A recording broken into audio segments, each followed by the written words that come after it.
una liturgia para la vida.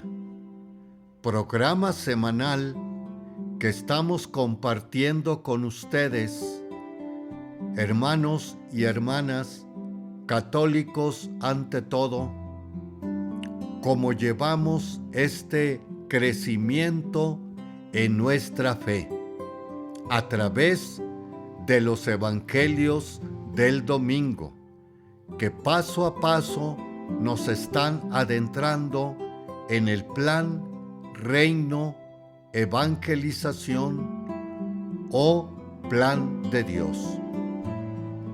La semana pasada nos habló de dos personajes. Por un lado, el evangelio de el llamado de Mateo, apóstol. Y el otro era, segunda lectura, nos hablaba de Abraham. Sal de tu tierra y parentela, y haré de ti un pueblo numeroso.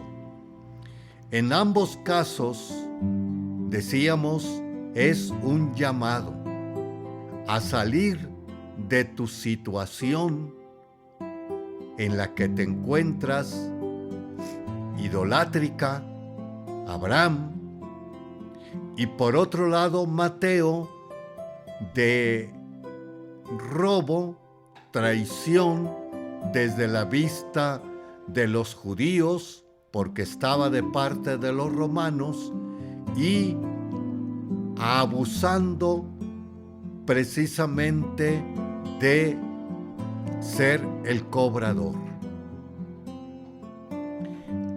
Ahora, en este domingo 11, continúa esa misma temática. Veamos el Evangelio. El Evangelio nos está hablando de los 12 primeros discípulos muy cercanos al Señor, llamados apóstoles. Los enumera uno por uno. Pero previamente el Señor ya había atraído a través de su predicación a las personas, y aquí se nos presenta una gran multitud en la cual abre el Evangelio que estaban como ovejas extenuadas, sin pastor. Aquí vemos el primer paso, que es la realidad en la cual se encuentra el Señor.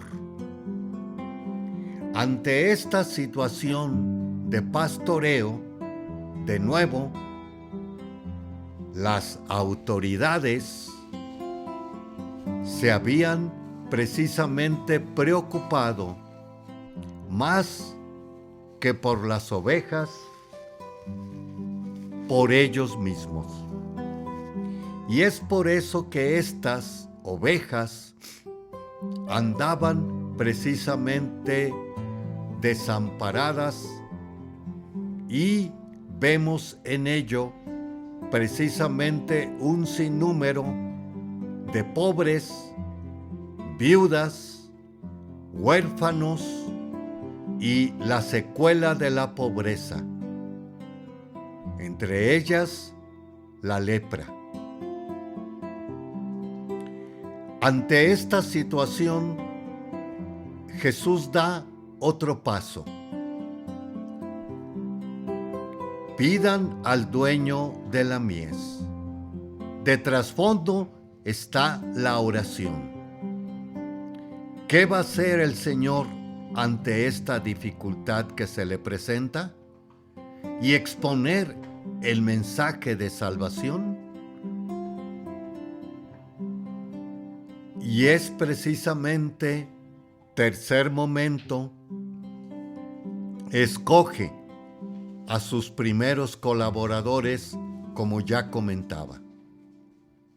Y valga decir que escogió no los tan santos, porque precisamente entre estos por lo pronto estaba el traidor. Por otro lado estaba el celota o el celoso. Por otro lado, Pedro, que lo negó 3 veces. Pero nos aclara que escogió a quien quiso. Aquí valga decir otra claridad o alguna aclaración. En el tiempo del Señor eran los discípulos. Semana pasada, la escuela, que yo vine a los enfermos y no a los sanos. Yo vine a los pecadores y no a los justos. Esta era la escuela de Jesús. Esto pretendía. Esto era su decisión. Esa era su prioridad. Y aquí, de nuevo, no son los discípulos que escogen al maestro. Es el maestro, es el que escoge al discípulo. Y tras 3 años los va precisamente educando, enseñando, envolviendo en esta escuela, en esta tarea, en este plan y en esta decisión. El cuarto elemento que sobresale aquí viene siendo el del envío. Por eso decíamos el sermón de la misión. Los envía. Y la característica del envío está llena, ante todo, de caridades. Curen a los enfermos, sanen, expulsen y lo que poco también nos lo tenemos en cuenta o lo consideramos. Gratuitamente han recibido esto, ejérzanlo pues gratuitamente. Vamos a hacer un espacio y regresamos. Le esperamos.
Continuamos con este siguiente segmento de una liturgia para la vida.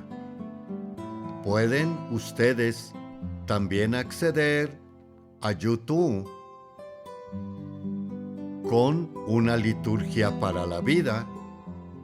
También a iHeartRadio, Amazon Music Google Podcasts, Apple Podcasts y Spotify. Les agradecería un like o una invitación a otra persona que ustedes crean que les interesen estas letras para crecer y aumentar nuestra fe, que desafortunadamente está cada vez más a la baja en el caminar de la humanidad. Estábamos viendo el Evangelio de ayer que nos está hablando de las misiones. El Señor, ante la multitud que le encuentra extenuada y desamparada, opta pidiéndole a través de la oración a su Padre para que haya más trabajadores en este plan y proyecto de su Padre. Plan y proyecto de su Padre que precisamente nos lo está aclarando la primera lectura, que nos habla precisamente ahora de la primera alianza en el Sinaí. La alianza a través del Decálogo.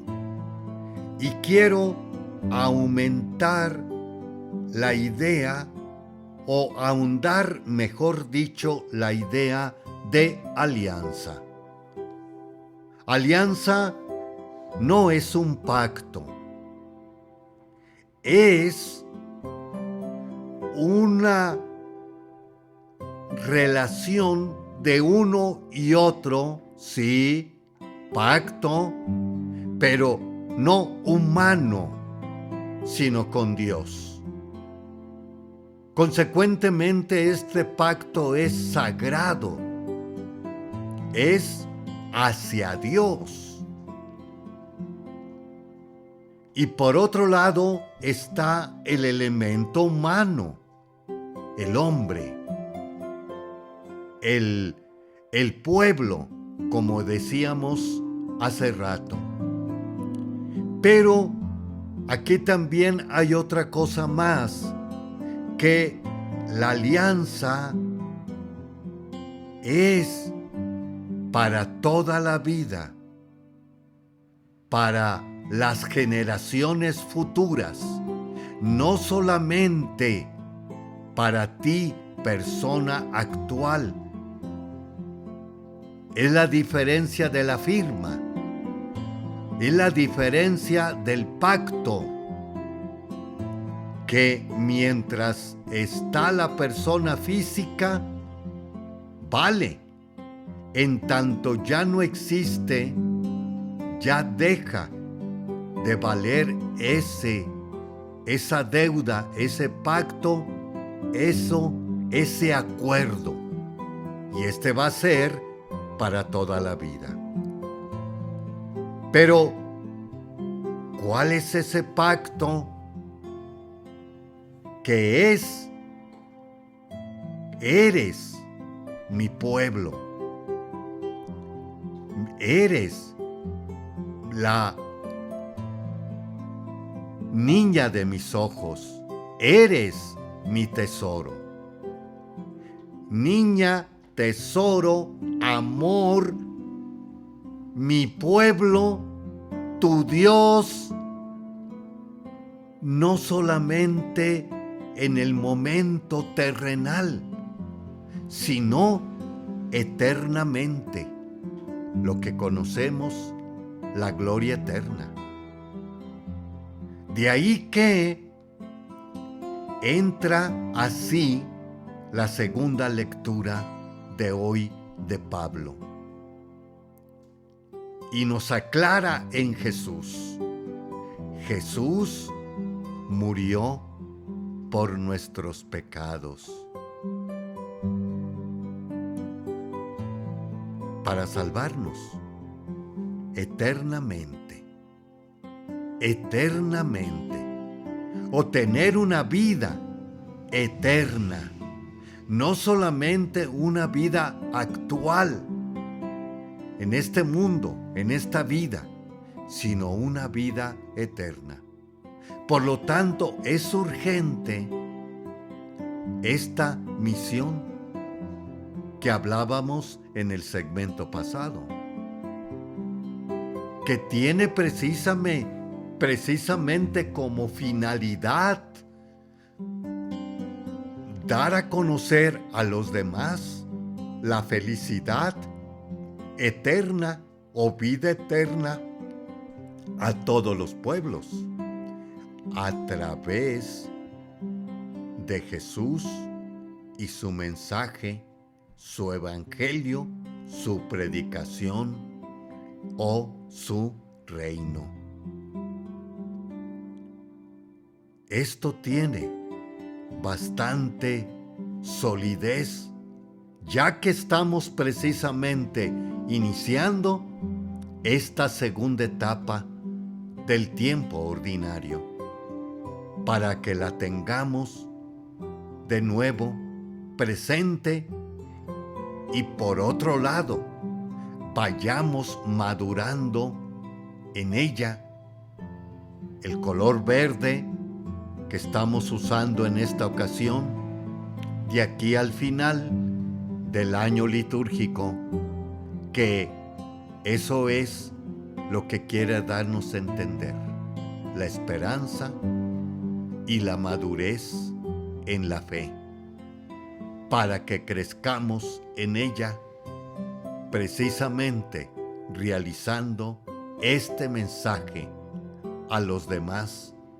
desde nuestra vida cotidiana, en el aquí, en el ahora y en donde precisamente estemos. Trabajemos, estudiemos y vivamos. Hacemos otra pausa y regresamos.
Continuamos en este siguiente segmento de una liturgia para la vida.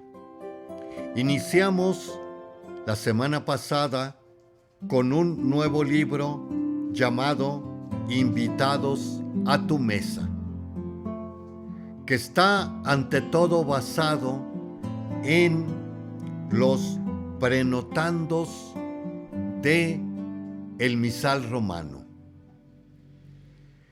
¿Qué debemos de entender aquí? Una de las cosas primeras viene siendo que el misal romano, donde decimos las oraciones, donde está ahí en el altar mayor, donde hacemos las plegarias eucarísticas y donde precisamente, ante todo dominicalmente, lo tenemos bastante presente. Ese es el misal romano. Este misal se inició después del concilio. Antes del concilio había un misal llamado el misal de Pío V, que desde el año 1300 hasta 1968 estuvo vigente. Y todavía este misal, que salió en un primer momento en el 68 después del Vaticano II, fueron hasta ahora 3 ediciones que poco a poco fueron enriquecidas estos números del misal romano llamado prenotandos para poder, como decíamos en otro momento, que el pueblo participara activamente, provechosamente y conscientemente, y salga de ahí fortalecido, iluminado y comprometido ante todo, como decíamos los segmentos pasados, para ser cada vez más maduros o gente nueva. Ahora vamos a ver qué es la misa. Comenzamos a explicar qué es la ordenación general del misal romano y por el qué de este documento. Ahora nos iremos fijando en qué nos dice de la Santa Misa. Esto lo tenemos en el número 16 de la ordenación del misal romano. La celebración de la misa como acción de Cristo y del pueblo de Dios, ordenado jerárquicamente, es el centro de toda la vida cristiana para la Iglesia universal y local, y para todos los fieles individualmente. La misa es acción de Cristo y de la Iglesia, en la que se perpetúa el sacrificio de la cruz. Número 27.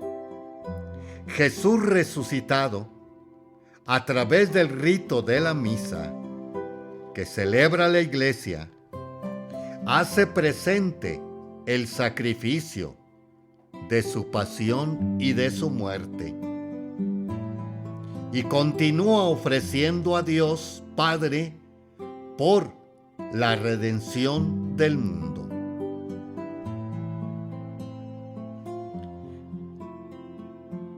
Y esta acción es de Cristo y de la Iglesia. Es mía en cuanto soy Iglesia, y es miembro de Cristo, pero unido a Cristo y a la Iglesia, ordenada jerárquicamente, es decir, cada uno en la función que le corresponde, por razón del sacramento del bautismo y de la confirmación, orden u otros ministerios. Es el centro de toda la vida cristiana, ya que en ella se culmina la acción con que Dios santifica en Cristo al mundo y el culto que los hombres tributan al Padre, adorándole por medio de Cristo, Hijo de Dios. Dios va haciendo a todos partícipes de su santidad a través de los sacramentos y otros medios, por los que el Espíritu Santo hace llegar a los frutos de la salvación llevada a cabo por Jesucristo. Pero la misa es el momento culminante de esa obra santificadora. Es el mismo sacrificio de la cruz, de donde brota la salvación del mundo, y también es nuestro culto a Dios, nuestra alabanza, acción de gracias a Dios, nuestras peticiones y cualquier modo de oración. Todo esto tiene también en la misa su momento culminante en el que Cristo lo presenta al Padre. Es que no es un acto nuestro solamente, sino de Cristo nuestra cabeza, que nos une a Él. Además, se recuerdan de tal modo en ella, a lo largo del año, los misterios de la redención, que en cierto modo, estos se nos hacen presentes. Por la misa, tenemos el año litúrgico y las fiestas. Sin ellas, no tendríamos ni Navidad, ni Pascua, ni fiestas de la Virgen, ni las de ningún santo. La misa es la que, al hacernos presente la muerte y resurrección del Señor, nos hace también llegar la gracia de cada uno de sus ministerios, recordados por las lecturas de la misa, y la gracia que nos tiene preparada a cada una de las fiestas de los santos, y viene a todo de su muerte y resurrección. Sin la misa no tenemos nada. Nos queda sin la fuente de la vida divina. Todas las demás acciones sagradas, cualesquiera que obras de la vida cristiana, se relacionan con ella, proceden de ella y a ella se ordenan. Así, toda la vida de la Iglesia, de cada diócesis, de cada parroquia o comunidad cristiana, y la nuestra en particular, están como atadas a la misa. Los sacramentos reciben del sacrificio de Cristo, presente en la misa, la vida divina que transmiten. Además, el bautismo, confirmación y penitencia encaminan a la misa. La unción de enfermos nos une al sacrificio del Señor, los sufrimientos del enfermo.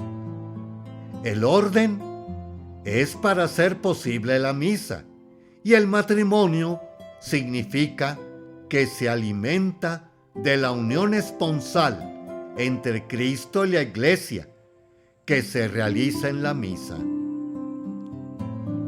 Nuestras obras de cristiano, cualesquiera obras de la vida cristiana, también vienen de ella, y a ella nos llevan. De ella recibimos la fuerza para vivir nuestra fe, y nuestra vida se resume cada día en el pan y el vino de las ofrendas, para hacer de nuestro quehacer diario ofrenda al Padre por Jesús, para nuestra santificación y salvación del mundo. Aprecia la misa, vive la misa. Haremos un espacio y regresamos. Le esperamos.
Continuamos con este siguiente segmento de una liturgia para la vida.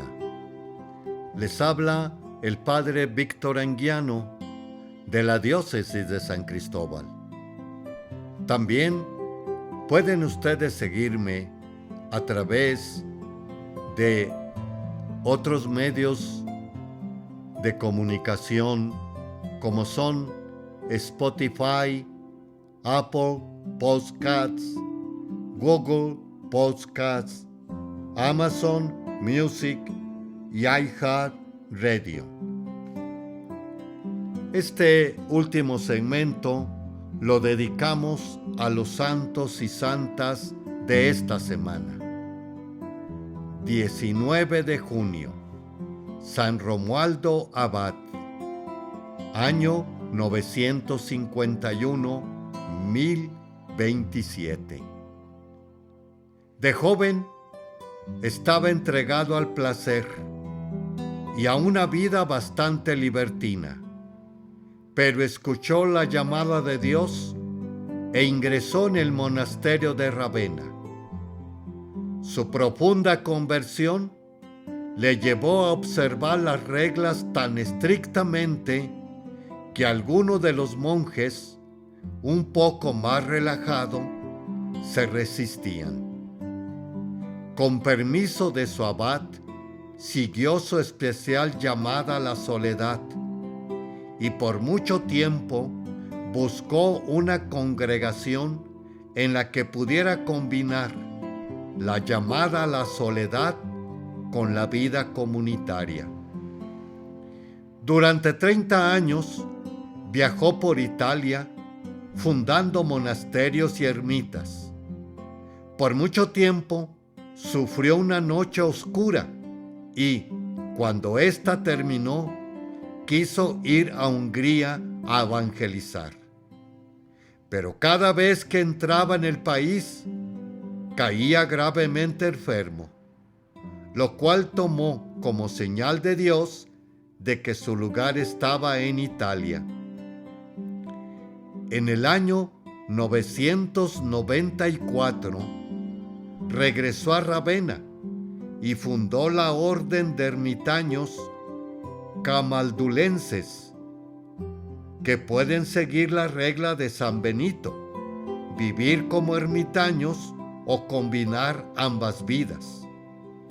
Aunque ermitaño por llamada y por temperamento, Romualdo también era agudamente consciente de los problemas de la iglesia de su tiempo.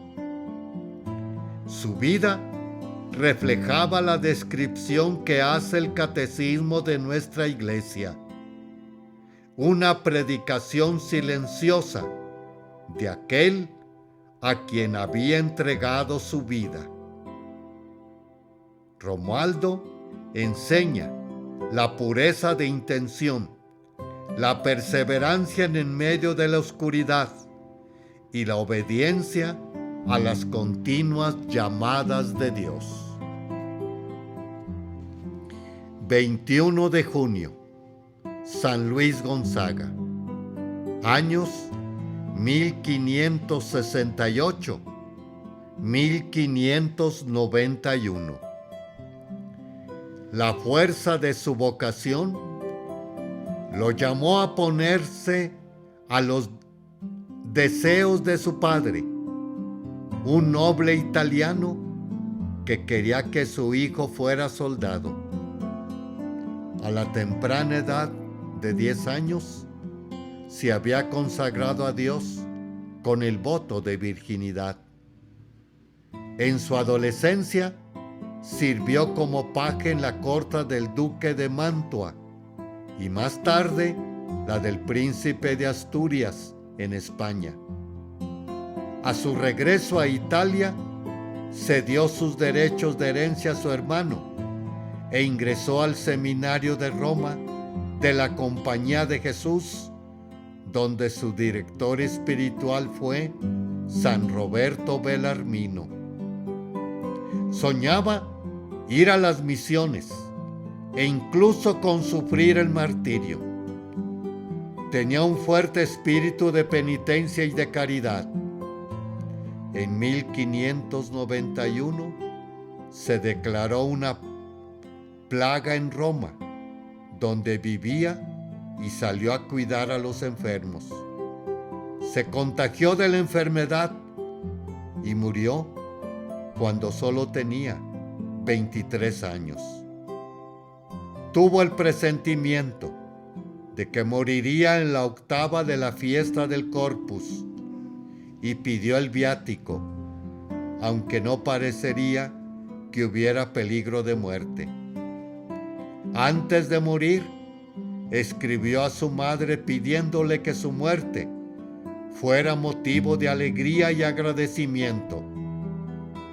Se caracterizó por su amor a la Eucaristía, a los pobres, enfermos y necesitados. Pero quizás su virtud más notable era la templanza. Como dice el catecismo, la virtud moral que asegura el dominio de la voluntad sobre los instintos y mantiene los deseos en los límites de la honestidad. 22 de junio. San Paulino de Nola, obispo. Años 353-431. Paulino fue político, filósofo y poeta. Nació en Francia, de una familia romana de senadores. Siguiendo la tradición familiar, tuvo una carrera política de unos 20 años. Viajó por lo que hoy se conoce como Francia, España e Italia, y fue gobernador de una ciudad italiana. En uno de sus viajes, conoció a la que sería su esposa, Teresa, y se convirtió al cristianismo, siendo bautizado en el 389. Fue muy amigo de San Agustín de Hipona, como prueba una amplia correspondencia. Paulino y su esposa tuvieron un hijo, pero a la muerte de éste renunciaron a todos sus bienes y se retiraron a la vida religiosa. Ambos fundaron un hospicio para enfermos y un hostal para peregrinos al santuario de San Félix. Cuando falleció Teresa, Paulino fue nombrado obispo de Nola. Se sabe poco de su episcopado, salvo que gobernó con sabiduría y generosidad. De Paulino aprendemos el desprendimiento de todos los bienes, el amor por la pobreza y por los pobres y su intensidad tanto en la vida civil como religiosa. Vivió lo que resume el catecismo sobre las distintas maneras de consagrarse a Dios. Hay fieles que, perteneciendo a uno de ambos grupos, clérigos o laicales, por la profesión de los consejos evangélicos, se consagran a Dios y sirven así a la misión de la Iglesia. Finalmente, el día 23, San Juan Fischer, obispo, y Tomás Moro, mártires. Años: Juan 1469-1535. Tomás 1477-1535. La historia de estos dos ingleses, unidos en la fe y en la muerte, abarcan, sin embargo, un amplio espectro de su vida y vocación dentro de la iglesia y la sociedad. Juan Fisher era obispo de Rochester y Tomás, un hombre casado, padre y canciller de Inglaterra. Ambos tenían un alto grado de educación académica, eran humanistas y grandes amigos de Erasto de Rotterdam. Tomás era un gran escritor y entre sus obras destaca Utopía, un libro de filosofía política que presenta una visión de una sociedad basada en las virtudes humanas. Juan se distinguió por combatir herejías, particularmente la tesis propuesta por Martín Lutero. Ambos fueron encarcelados en la Torre de Londres y ejecutados por Enrique VIII por negarse a reconocer su divorcio con Catalina de Aragón y por su autoadjudicación de supremacía sobre la Iglesia de Inglaterra. Muchas gracias, hermanos y hermanas, por habernos dejado entrar en sus hogares. Que el Señor y María Santísima nos lleven al puerto final de este caminar de la vida. Feliz tarde y noche para ustedes. Síganme también en YouTube con una liturgia para la vida. Además, en iHeart Radio, Amazon Music, Google Podcasts, como Apple Podcasts y Spotify. Si Dios nos prestara vida, nos veremos la próxima semana.